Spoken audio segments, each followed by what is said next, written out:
We are speaking with author Laura Weakley.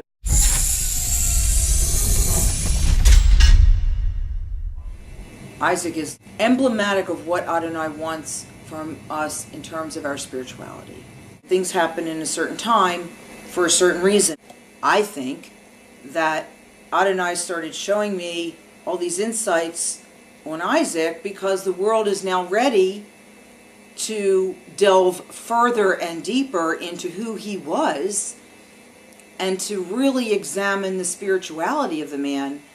Everything I read about Isaac just so spoke to me because it was so full. The spirituality was overwhelming, and I knew it deserved a book. There is so much packed into such a small amount of words because, as we all know, there's not a whole lot that the Torah says about Isaac. There's a spread of chapters, but he's only mentioned sporadically. And yet, everything that we are told, it hits on every aspect of life. He was the perfect spiritual person. It was amazing to me. There is such a wealth of spirituality entwined throughout Isaac's life. Most of the time, people don't really think about Isaac that much. They think about him being the sandwich, basically, the middle of the sandwich between Abraham and Jacob, and of course he's also the father of Esau. We're connected, right? Some of us have spouses. We're connected to other people in our families, and they affect us. People remember the binding of Isaac, which is kind of traumatic, to say the least. We blow the shofar during Rosh Hashanah and Yom Kippur, of course, and we remember the binding of Isaac, that the ram was caught in the thicket.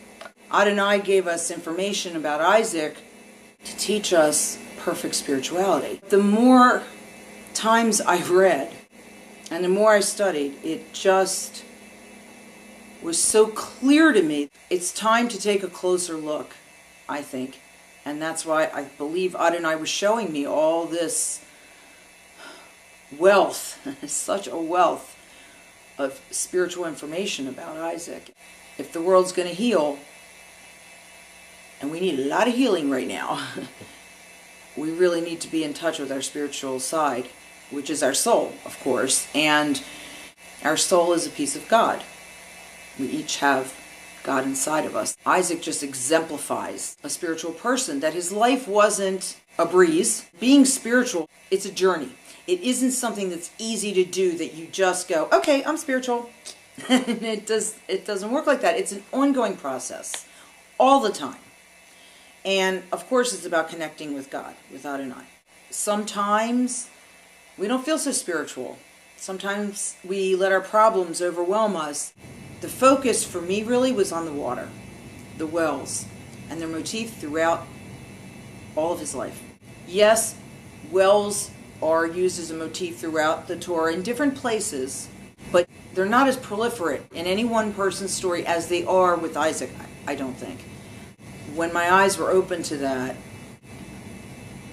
it was exciting. And apparently, I take it that Adonai gave me the inspiration and all the insights because it's time for the world to start thinking more about Isaac and to concentrate more and to understand what God expects from us as spiritual beings if we choose, because obviously the choice is choose God or not.